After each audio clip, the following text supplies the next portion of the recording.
Assalamualaikum warahmatullahi wabarakatuh. Alhamdulillah bertemu kembali dengan anak-anak ya. Semoga semua dalam keadaan sehat walafiat. Allahumma amin. Anak-anak seperti biasa, marilah kita memulai pelajaran kita dengan membaca basmalah. Bismillahirrahmanirrahim. Anak-anak, pembahasan kita kali ini masih melanjutkan pembahasan sebelumnya, yaitu tentang Asmaul Husna. Sekarang kita akan lanjutkan pembahasan tentang perilaku orang yang mengamalkan Asmaul Husna, 9 Asmaul Husna ya. Yang pertama yaitu Al-Aziz. Kita tahu artinya adalah Al-Aziz, Maha Perkasa.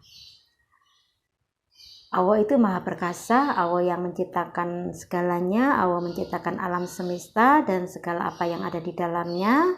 Kalau kita tahu bahwa Allah itu Al-Aziz, maka perilaku kita akan selalu tunduk, patuh, dan rela atas ketentuan dari Allah. Kita tidak pernah menyesali nasib kita. Kalau nasib kita sedang baik, maka kita akan selalu bersyukur. Sebaliknya, kalau nasib kita terasa tidak baik, maka kita akan bersabar dan tidak putus asa. Kita juga akan memiliki cita-cita. Kita akan selalu berikhtiar dengan sungguh-sungguh untuk menggapai cita-cita kita. Oke, yang kedua yaitu Al-Basit. Artinya adalah Maha melapangkan rezeki. Orang yang yakin bahwa Allah itu adalah Al-Basit yang Maha melapangkan rezeki, maka dia akan selalu bersikap qanaah. Qanaah itu adalah merasa cukup atas apa yang dia miliki, tidak pernah merasa kekurangan. Dia juga selalu bertawakal kepada Allah, berserah diri. Apapun yang terjadi, diserahkan kepada Allah. Dia juga suka menolong dan tidak punya rasa iri hati. Yang ketiga adalah Al-Ghani. Artinya Al-Ghani, Maha Kaya. Orang yang mengimani bahwa Allah itu adalah Al-Ghani, maka dia akan merasa cukup dan selalu bersyukur atas nikmat yang telah diberikan oleh Allah. Orang tersebut juga akan terhindar dari sifat rakus, tamak terhadap duniawi, tidak neko-neko. Orang yang selalu mengamalkan Al-Ghani juga akan senang berbagi, tidak pelit ya. Berikutnya yang keempat yaitu Ar-Ra'uf. Artinya Ar-Ra'uf adalah Maha Pengasih.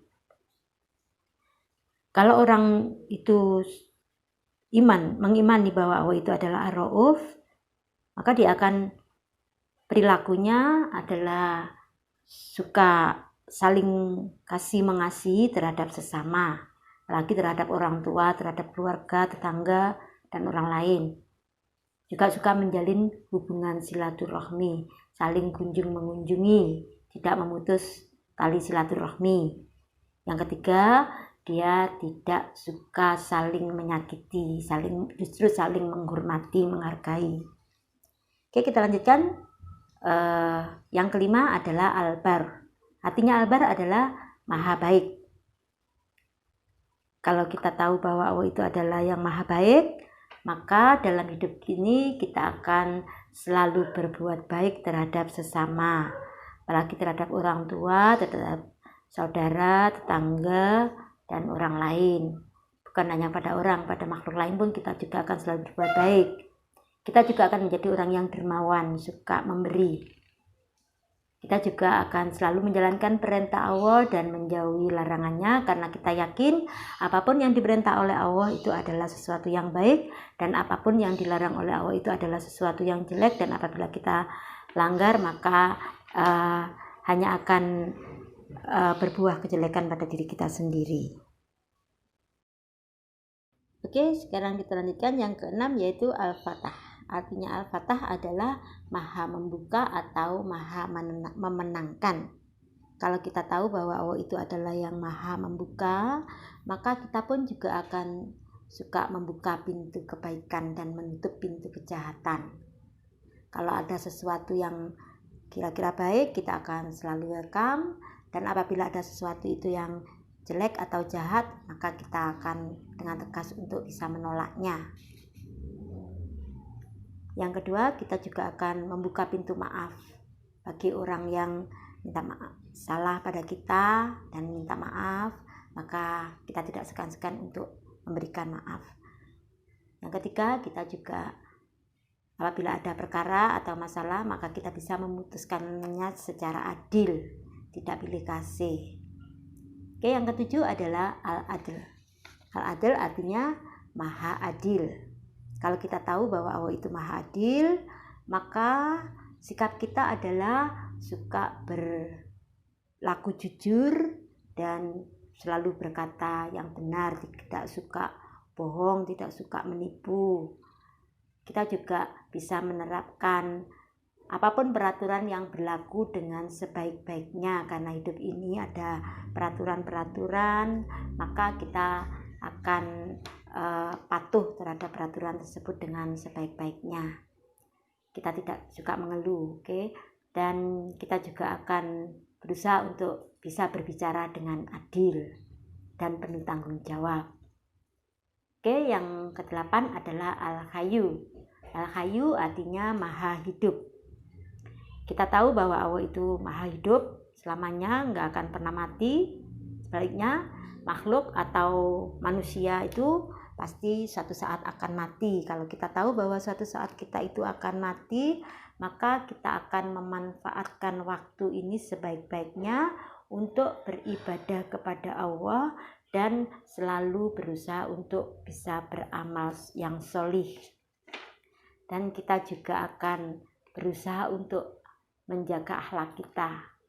Kita memilih akhlakul karimah yang kita terapkan dalam kehidupan sehari-hari.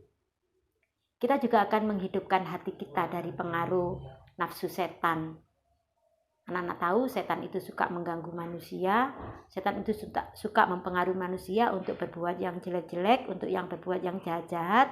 Bahkan saking besarnya pengaruh setan itu sampai setan itu merasuk ke dalam hati manusia, yaitu yang disebut dengan nafsu setan.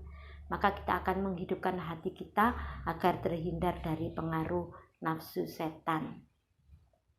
Dan yang ke-9 adalah Al-Qayyum, artinya maha berdiri sendiri.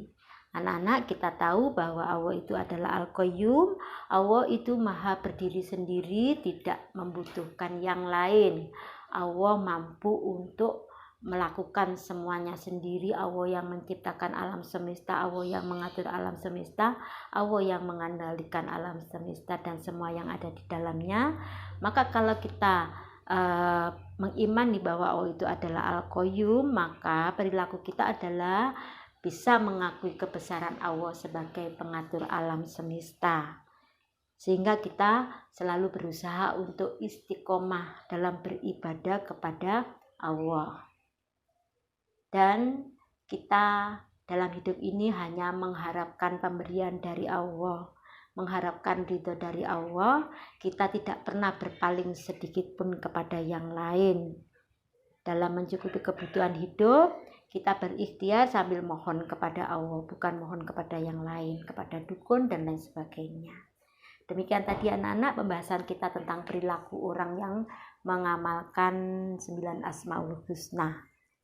Marilah pembahasan kita kali ini kita tutup dengan hamdalah. Semoga bisa menjadi ilmu yang manfaat, yang barokah, meskipun hanya sekilas, tapi barokahnya sampai akhir masa nanti, sampai menyelamatkan kita ke akhirat kelak. Allahumma amin. Marilah kita tutup dengan membaca hamdalah. Alhamdulillahirabbil alamin. Oke, Bu Yayu pamit dulu. Assalamualaikum warahmatullahi wabarakatuh.